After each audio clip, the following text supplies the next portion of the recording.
Bien amigos, estamos con el economista Francisco Gavidia, alto dirigente del Partido Solidaridad Nacional y va como candidato al Parlamento Andino con el número 1.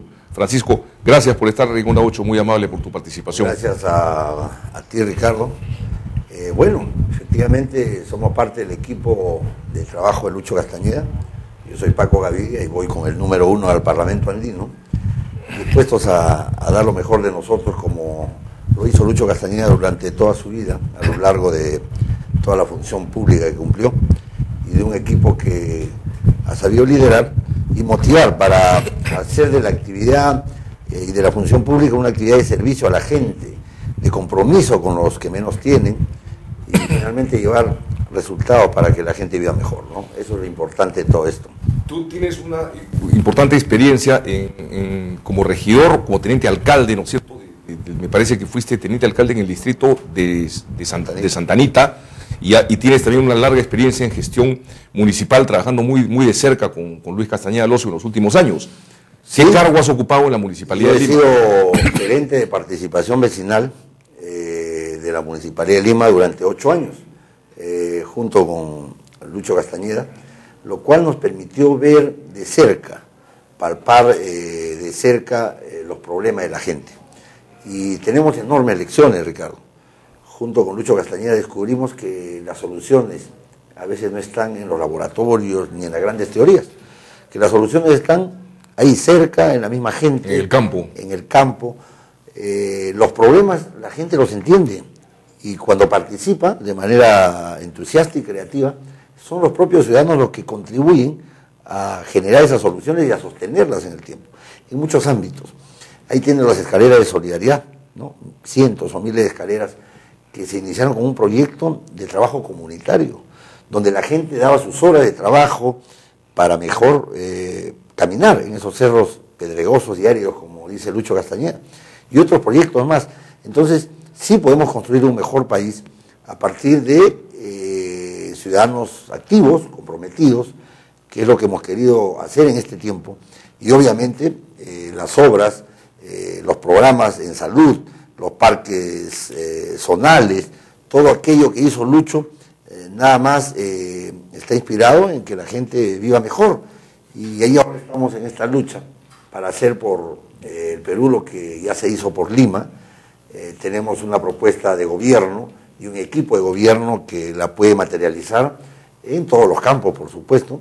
Lo más acreditativo es lo de salud, esos hospitales de solidaridad, Ricardo, que han sido emblemáticos porque han sido una creación en verdad muy innovadora, el sector público y el privado juntándose para crear estos hospitales que están en más de 20 o 30 ciudades en el Perú.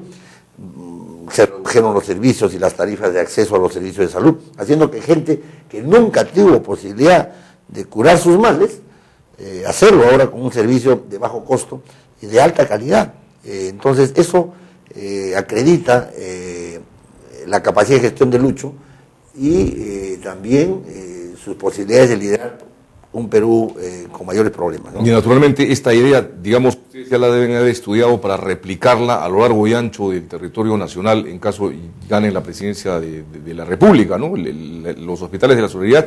Y otro tema que justo lo dijo ayer el Luis Castañeda en una entrevista que le hace la señorita Ayllón en Canal 9, estoy escuchando una entrevista que le hace, en donde él manifiesta que las escaleras de la solidaridad fueron una manera de decirle a la gente que no sea tan indiferente, ¿no? ante la pobreza, ante el abandono de las zonas marginales. Y esta idea de las escaleras de solidaridad, ¿por qué no replicarlas en otras ciudades del Perú también, ¿no? A otra escala. A otra escala. Lo importante de las escaleras no son la obra misma, ¿no? El cemento, el significado, digamos. Tiene una dimensión mayor. Primero, incluye a las personas. O sea, ese sector marginal, el otro Perú, ¿no es cierto?, que está ahí a veces frente a nosotros nada más y que no es parte de la política del Estado ni de la atención de nadie. Pues con estas escaleras, modestas escaleras, se les da un mensaje de que sí son parte de algo. Y hay una preocupación entonces de alguien por mejorar la calidad de vida de esa gente, de ese anciano, de esa madre gestante que antes tenía que trepar o arañar esos cerros para poder ingresar ingresar o salir a sus domicilios. Tiene otro significado, también otra dimensión en la autoestima de las personas. Antes, para llegar a una de esas casas modestas, había que decir vivo en el cerro tal, ¿no? Ni referencia alguna, ni dirección alguna. Imagínate, ahora las escaleras te permiten dar siquiera una referencia de dónde eres, dónde vives. En fin, hay muchos aspectos en esta política social activa, comprometida, de Lucho Castañeda por la gente más necesitada del Perú. Además, Lucho en sus obras expresa también la necesidad de fortalecer la autoestima, la fe en nosotros mismos. No solo mirando un pasado extraordinario que como peruanos sí tenemos, sino también nuestro presente y nuestro futuro, ¿no? Es posible construirnos mejor como una sociedad que se quiere a sí misma, que es heredera, claro, de un gran pasado, pero que los desafíos de hoy y del mañana los podemos encarar como peruanos, unidos, ¿no es cierto?, en una sola fuerza. Esto parece un discurso nada más, pero en verdad es el sentimiento de muchos peruanos, y Lucho lo sintetiza en este proyecto de solidaridad que quiere seguir sirviendo al país sin falsas promesas, sin mentir, que ese no es su estilo precisamente, ni la fortaleza de Lucho Castañeda, ¿no? De acuerdo. Francisco, ahora yo quería conocer un poco más de ti, en el sentido de, en primer lugar, ¿por qué te animas a postular al Parlamento andino? ¿Cómo es que te identificas con el trabajo, o te identificarías con el trabajo en el Parlamento andino, y cuáles son tus principales propuestas de trabajo en una institución poco conocida por la mayor parte de peruanos? Bueno, primero tenemos que reconocer lo que dice Ricardo. El Parlamento andino, que elegimos ya por primera vez con voto universal, con sufragio universal en 2006, parece que es un ente decorativo. Alguien lo calificó así, inútil. Incluso dijeron que no servía para nada, ¿no? Que no servía para nada. Y eso nos hace pensar que las instituciones finalmente las hacen las personas. El éxito y el fracaso de las instituciones lo hacen las personas, corre por cuenta de las personas. Hay municipios que funcionan bien con un alcalde y funcionan muy mal con otro, ¿no es cierto? Esto nos hace pensar que el Parlamento andino, siendo una institución importante en el esfuerzo de integración que desde hace 4 décadas venimos persiguiendo, con éxitos y también con dificultades, a nivel de la Comunidad Andina de Naciones, este Parlamento andino tiene que ser un instrumento real y útil para el desarrollo. Tenemos proyectos nosotros ahí, por ejemplo, como el que tiene que ver con las becas, el Fondo de Becas a la Excelencia.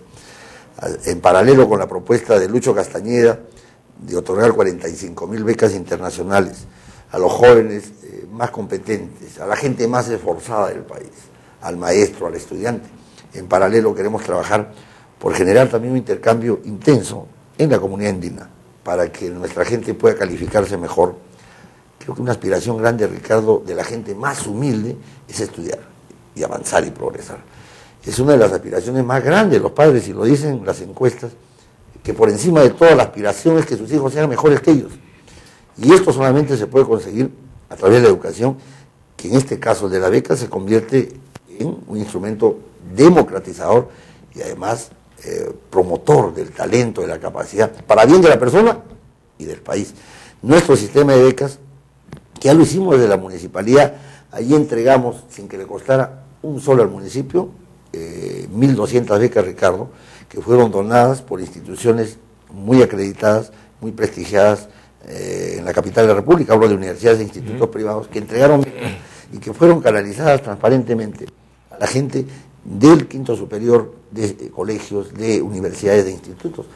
Pero se ha trabajado muy poco en lo que este sistema de becas se refiere. Entonces vamos a trabajar firme ahí. Y el segundo proyecto que tenemos tiene que ver con los peruanos en el exterior. Los peruanos en el exterior, amigos, suman más de 3 millones. 3 millones de peruanos, el 10% de la población realmente está afuera y emigró buscando seguramente mejores horizontes, mejor empleo, mejores ingresos. Y esos peruanos requieren un nivel de atención de su Estado, de su sociedad, a través de sus consulados y embajadas. Y yo estuve en España y fue penoso ver la queja de los grupos de peruanos allá que están organizados en Madrid, que nos contaban todas las penurias que tenían que ver, ¿no es cierto?, que pasar para efectivamente acceder a algún servicio de su consulado. Los consulados y todo el servicio diplomático tiene que reorientarse para que pueda haber una atención, una protección, información, ¿no es cierto?, a nuestros connacionales. Por eso es que trabajaremos también en ese aspecto, velando, trabajando, promoviendo por mejorar la calidad de vida de la gente que se ha ido y que quiere integrarse ciertamente a nuevas sociedades, pero tiene que tener la mano amiga de su nación, de su Estado, de su gobierno. Ahí vamos a trabajar firme. Y finalmente también hay temas del medio ambiente, ¿no? Varios países de la comunidad andina son países amazónicos, y la Amazonía en verdad es algo extraordinario que tenemos como país, que tiene que ser adecuadamente tratada, explotada y conservada, ¿no? Ahí está Ecuador, Colombia, que son países amazónicos, y estos temas de conservación, por ejemplo, de la Amazonía, en muchos aspectos ya concierne a varios países, a varias naciones. Y no solamente, digamos, de la Amazonía propiamente dicha, sino también de la cultura, por ejemplo, de las comunidades nativas, ¿no? Su idioma, sus costumbres, su lenguaje, su cerámica, sus tradiciones, en fin, todo eso tiene un valor, ¿no?, que enorme, enorme, no solo, como dice, la biodiversidad. El 40% de las especies de flora y fauna están en la Amazonía. Imagínese usted ese enorme potencial que tenemos para el desarrollo. Las más grandes cuencas de agua, o de las más importantes, ahora que se habla de una crisis energética del agua y de la energía, está en la Amazonía. Bueno. Y las culturas amazónicas, ¿no? Más de 60 grupos lingüísticos, en fin, todo aquello que tiene que ser respetado, conservado, porque es parte también de la identidad. Sin ninguna duda. Yo acabo de regresar el día de hoy, dicho sea de paso, de Pucallpa. He estado en Pucallpa, he estado dentro de la selva del departamento de Ucayali, he estado por la zona de Nueva Esperanza, Macicea, ¿no? O sea, digamos, la Amazonía profunda, y es lamentable ver, por ejemplo, el alto grado de depredación que ha habido de especies que afortunadamente todavía no han desaparecido, pero que haciendo un trabajo, digamos, mancomunado entre las naciones andinas amazónicas, se podría hacer algo en los próximos años por rescatarlas, ¿no? Es una cosa concreta que he podido percibir este último fin de semana que estuve en nuestra Amazonía. Entonces les compete a ustedes, como representantes del Parlamento andino, llevar a la práctica, creo yo, también estas iniciativas, muy concretas, ¿eh? Sí, se tienen que dar, porque son parte de las tareas de este organismo y de nuestros estados, ¿no? El bien común tiene que ver con el medio ambiente, ¿no? Eso está de sobra probado, ¿no? No es un tema de largo plazo, ¿no?, el de la degradación medioambiental. Ahorita tenemos el fenómeno climático que tenemos ahora, que sí, los resultados los estamos viviendo todos los días, ¿no? En Arequipa, en fin, en todo el Perú. Entonces ya no son temas que van a ser una amenaza cierta, real para la humanidad en varias décadas, no, ahora mismo. Y tiene que haber una acción ya decidida, comprometida de las autoridades y los gobiernos y la propia sociedad por poner estos temas en agenda. El tema de la minería y el medio ambiente en el Perú es un tema también ahí pendiente, que requiere ser atendido. En eso estaremos empeñados, en esta nueva tarea que Lucho Castañeda y tal vez la población finalmente nos dé la oportunidad de materializar, que es trabajar desde el Parlamento andino, siempre con una voluntad de seguir sirviendo a las personas, que entendemos que es la misión que tenemos que asumir como servidores públicos. Lucho Castañeda siempre fue un permanente y obsesivo promotor de que la práctica del servicio público tiene que ser una práctica de convicción, de vida, de compromiso, de mística. Sin ello no hay un servidor público comprometido, no hay un funcionario honesto y competente, y no hay una autoridad que finalmente responda a los intereses de quien lo elige, ¿no? Me hace seña, Francisco, por favor, discúlpame, damos unos pequeños cortes comerciales y regresamos en breve.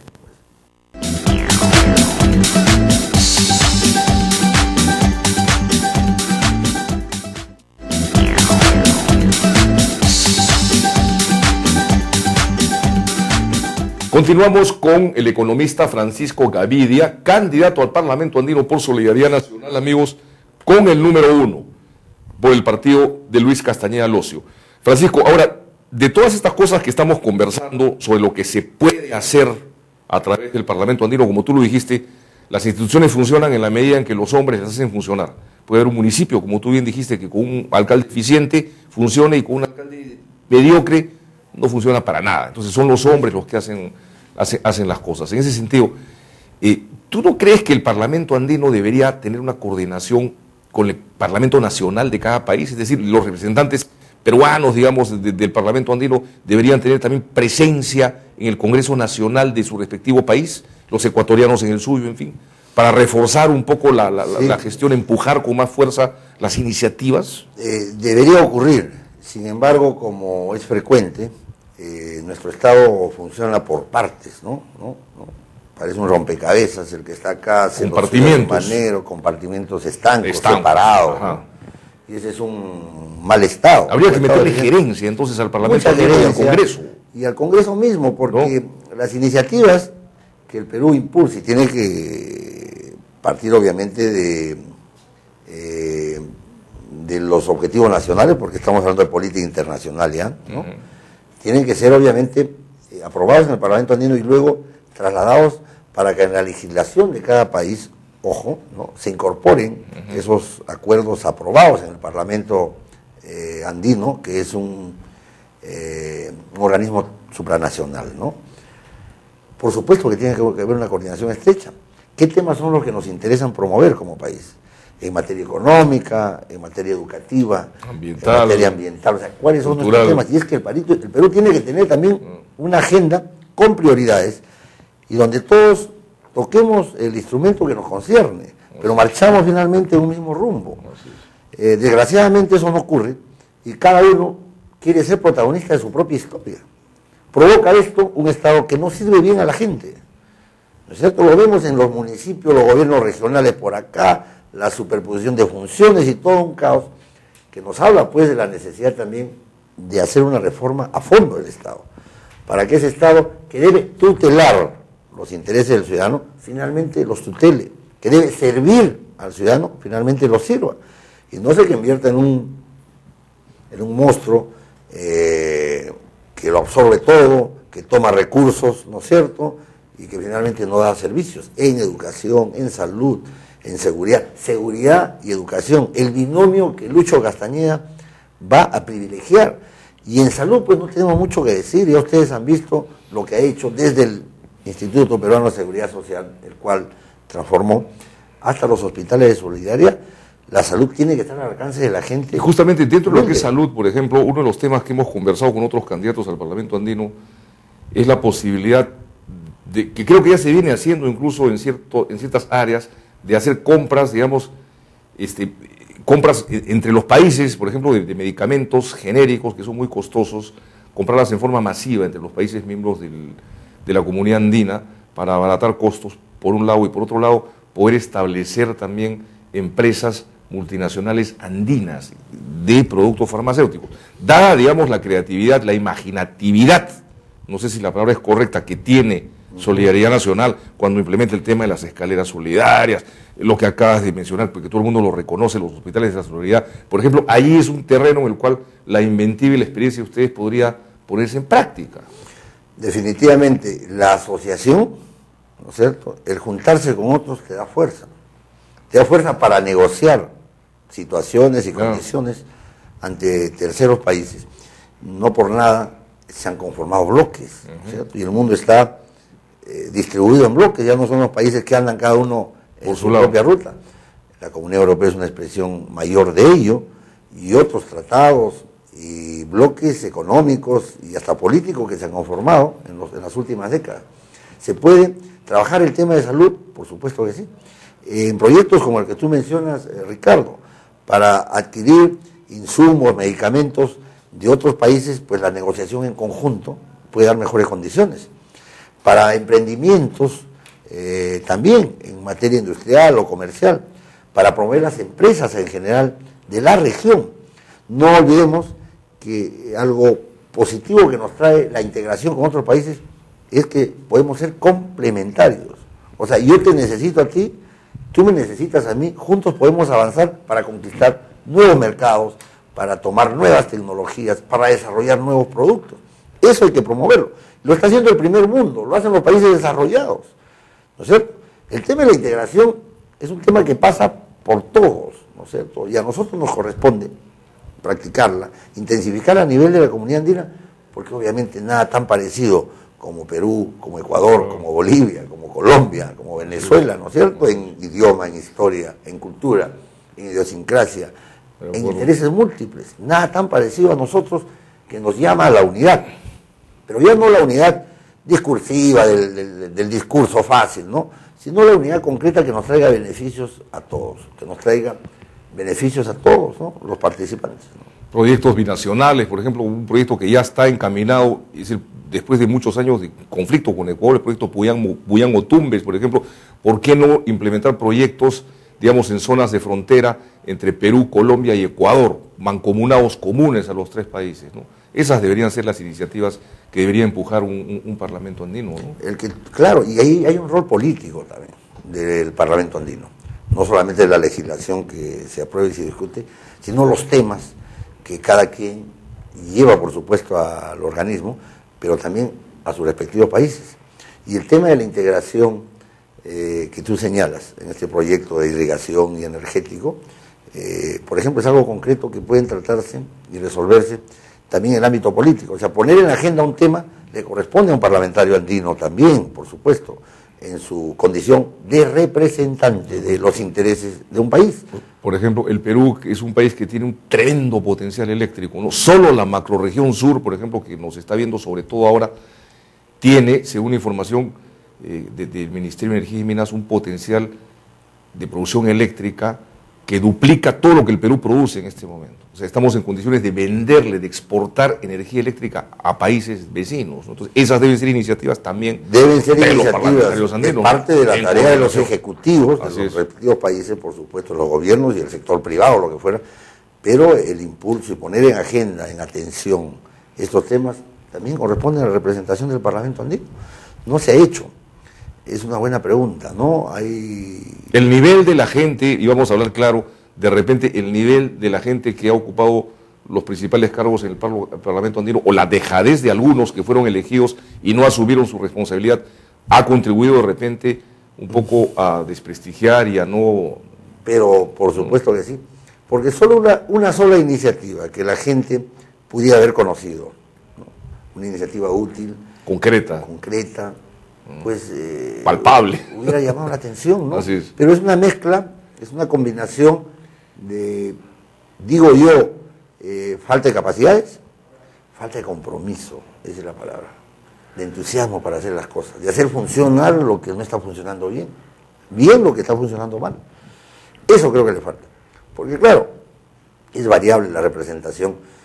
Sabemos, por ejemplo, que Rafael Rey fue electo en el 2006 a este organismo y nunca asumió su cargo. O sea, escuche, señor, nunca asumió su cargo.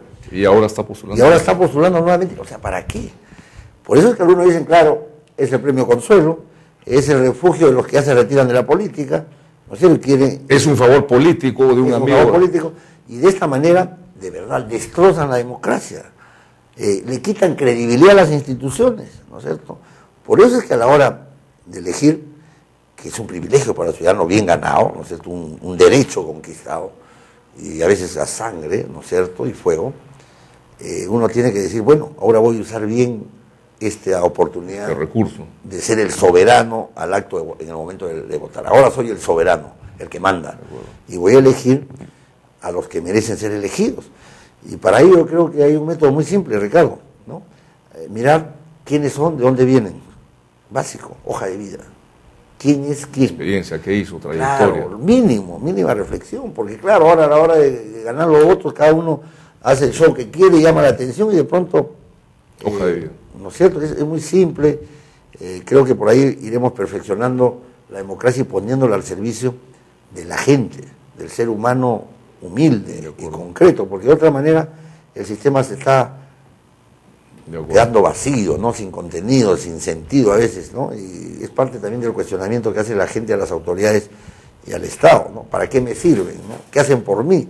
¿En qué me han ayudado? ¿No? Entonces tenemos que tener resultados para fortalecer la democracia, Ricardo, ¿no? De acuerdo, Francisco. Yo quiero recordarle al público que Francisco Gavidia, hombre muy cercano a Castañeda del Ocio, va con el número 1 al Parlamento Andino por Solidaridad Nacional. Debes estar recorriendo el país seguramente de palmo a palmo, ¿no? Bueno, nosotros estamos comprometidos con Lucho Castañeda, yo soy el número 1. Paco Gavidia, por ahí van a aparecer algunos letreros, alguna publicidad. Ya hemos visto algunos. Paco Gavidia, y esperamos seguir trabajando por nuestra gente, por los pueblos del Perú, por las provincias. Gracias. Yo quería preguntarte ahora temas un poquito ya de política nacional, Francisco, brevemente, porque ya nos queda poco tiempo también. ¿Cómo ves la situación presidencial? ¿Cómo ves el tema de las encuestas, en donde Toledo parecería estar encabezando, digamos, la intención de voto en este momento, y Keiko Fujimori y Castañeda Alonso ahí pugnando por ser los segundos y enfrentados en segunda vuelta? ¿Tú crees que es la fotografía del momento? ¿Le tienes confianza a las encuestas? ¿No le tienes? ¿Cuál es la percepción de Paco Gavidia? Mira, Ricardo, mucho se ha discutido sobre el papel de las encuestas, ¿no? Y todos sabemos que las encuestas también son un instrumento, una herramienta, ¿no? En las campañas políticas. Es decir, con esto que no expresan la verdad, claro, y se prestan obviamente a la manipulación. La manipulación, eso no es nuevo, ni acá ni en ningún país del mundo. Sí creemos que las encuestas en los últimos años, y hay muchísimos episodios de elecciones, como lo podemos demostrar, no han reflejado estrictamente el resultado de un trabajo técnico, porque había diferencias pues de 10 y más puntos entre lo que decía una y otra. Ahora mismo, nomás en la última elección, en el caso de Lima, para el alcalde de Lima, la alcaldesa de Lima, también errores grandes. Entonces sí, definitivamente tenemos que reconocer que las encuestas no necesariamente ajustan su trabajo a un criterio técnico y objetivo. Y es que, claro, el tema del poder es tan grande, ¿no es cierto?, el tema que están en materia y en discusión, que obviamente cualquier tipo de seducción, ¿no es cierto?, es posible que se dé para torcer un poco estos resultados. Ya se hizo eco hace 2 días la opinión pública de ciertos maquillajes que se habrían dado a ciertas encuestas en este momento en que la gente, claro, está decidiendo su voto, y esto tiene que ser repudiado, porque claro, es una negación de la verdad en principio. En segundo lugar, es una mala manera de hacer su trabajo, la de las encuestadoras, pero en fin, nadie se queja, es parte del sistema, de la práctica de las encuestas y la política, ¿no? Y seguimos para adelante. Lucho Castañeda, tenemos la convicción, tenemos la fe, va a ser el próximo presidente del Perú, porque su compromiso ya está aprobado con los pueblos del Perú, con las provincias a donde llega este programa tanto, ¿no? Ahí estamos con Cusco y el hospital de Cusco, ahí estamos. Inauguraron una campaña en Ayacucho, ¿no? Me parece, en el departamento de Ayacucho. Se abrió en Ayacucho algunos temas, estuvo en el BRAE, ¿no? Sí, sí. Notificando que el problema del narcotráfico y las drogas va a ser muy severo desde su gobierno en cuanto a la lucha que se va a dar. Estuvo en el BRAE, hemos recorrido con él todo el Perú. Entonces muy cerca de él. Hemos estado con los Lucho Escucha, donde él de manera espontánea y se reúne con la gente en una plaza pública, escucha sus programas y necesidades, y por supuesto se ha incorporado al plan de gobierno de una manera inédita, muy genuina.